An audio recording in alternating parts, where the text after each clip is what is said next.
ಉಳಿತಾಯ.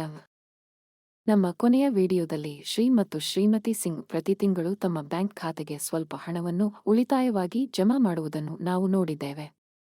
ಆದರೆ ಉಳಿತಾಯ ಎಂದರೇನು ಮತ್ತು ನಮ್ಮ ಮಾಸಿಕ ಬಜೆಟ್ನಲ್ಲಿ ಅವುಗಳನ್ನು ಏಕೆ ಸೇರಿಸುವುದು ಮುಖ್ಯ? ಹತ್ತಿರದಿಂದ ನೋಡೋಣ.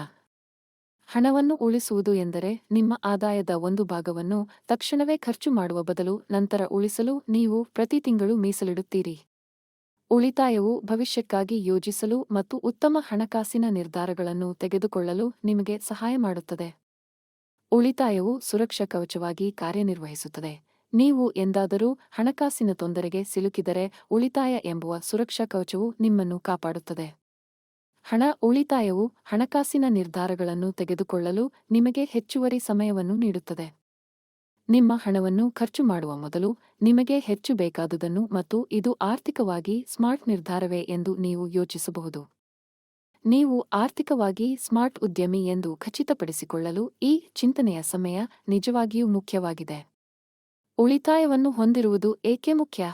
ಮೊದಲನೆಯದಾಗಿ, ಉಳಿತಾಯವನ್ನು ಹೊಂದಿರುವುದು ಭವಿಷ್ಯದಲ್ಲಿ ನೀವು ಇದೀಗ ಖರೀದಿಸಲು ಸಾಧ್ಯವಾಗದ ವಸ್ತುಗಳನ್ನು ಖರೀದಿಸಲು ಸಹಾಯ ಮಾಡುತ್ತದೆ.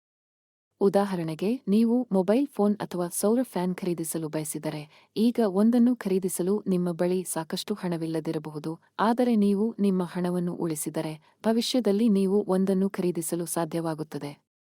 ತುರ್ತು ಸಂದರ್ಭದಲ್ಲಿ ಹಣವನ್ನು ಉಳಿಸಲು ಮುಖ್ಯವಾದ ಇನ್ನೊಂದು ಕಾರಣವೆಂದರೆ, ಕೆಲವೊಮ್ಮೆ ಅನಿರೀಕ್ಷಿತ ವಿಷಯಗಳು ಸಂಭವಿಸಬಹುದು. ಕುಟುಂಬದ ಸದಸ್ಯರು ಅನಾರೋಗ್ಯಕ್ಕೆ ಒಳಗಾದರೆ ನೀವು ವೈದ್ಯಕೀಯ ಬಿಲ್ ಪಾವತಿಸಬೇಕಾಗಬಹುದು, ಅಥವಾ ಭಾರೀ ಮಳೆಯ ನಂತರ ನೀವು ವಸತಿ ರಿಪೇರಿಗಾಗಿ ಪಾವತಿಸಬೇಕಾಗಬಹುದು. ನಿಮ್ಮ ಬ್ಯಾಂಕ್ ಖಾತೆಯಲ್ಲಿ ಉಳಿತಾಯವನ್ನು ಹೊಂದಿರುವುದು ನಿಮ್ಮ ಕುಟುಂಬವನ್ನು ಆರ್ಥಿಕ ಒತ್ತಡಕ್ಕೆ ಒಳಪಡಿಸದೆ ಈ ಅನಿರೀಕ್ಷಿತ ವೆಚ್ಚಗಳನ್ನು ಭರಿಸಲು ನಿಮಗೆ ಅನುಮತಿಸುತ್ತದೆ. ಅಂತಿಮವಾಗಿ, ನಿಮಗೆ ಬಡ್ಡಿಯನ್ನು ಪಾವತಿಸುವ ಮೂಲಕ ನಿಮ್ಮ ಬ್ಯಾಂಕ್ ಖಾತೆಯಲ್ಲಿ ಹಣವನ್ನು ಉಳಿಸಿದ್ದಕ್ಕಾಗಿ ಬ್ಯಾಂಕುಗಳು ನಿಮಗೆ ಪ್ರತಿಫಲ ನೀಡುತ್ತವೆ ಎಂಬುದನ್ನು ನೆನಪಿಡಿ.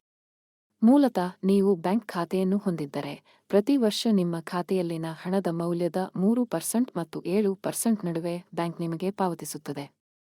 ಹಣವನ್ನು ಮನೆಯಲ್ಲಿ ಇಡುವ ಬದಲು ಬ್ಯಾಂಕ್ ಖಾತೆಯಲ್ಲಿ ನಿಮ್ಮ ಹಣವನ್ನು ಉಳಿಸುವ ಮೂಲಕ ಹೆಚ್ಚುವರಿ ಹಣವನ್ನು ಗಳಿಸುವ ಸುಲಭ ಮಾರ್ಗ ಇದು.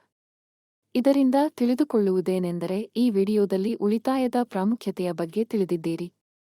ಚಿಕ್ಕದಾಗಿ ಹೇಳುವುದಾದರೆ, ಉಳಿತಾಯವು ಭವಿಷ್ಯದಲ್ಲಿ ನೀವು ಈಗ ಪಡೆಯಲು ಸಾಧ್ಯವಾಗದ ವಸ್ತುಗಳನ್ನು ಖರೀದಿಸಲು ನಿಮಗೆ ಅನುಕೂಲ ಮಾಡಿಕೊಡುತ್ತದೆ, ತುರ್ತು ಸಂದರ್ಭದಲ್ಲಿ ನಿಮಗೆ ಸುರಕ್ಷಾ ಕವಚವಾಗಿ ಹಣವನ್ನು ಒದಗಿಸುತ್ತದೆ ಮತ್ತು ಬಡ್ಡಿಯ ಮೂಲಕ ಹೆಚ್ಚುವರಿ ಹಣವನ್ನು ಗಳಿಸಲು ನಿಮಗೆ ಸಹಾಯ ಮಾಡುತ್ತದೆ.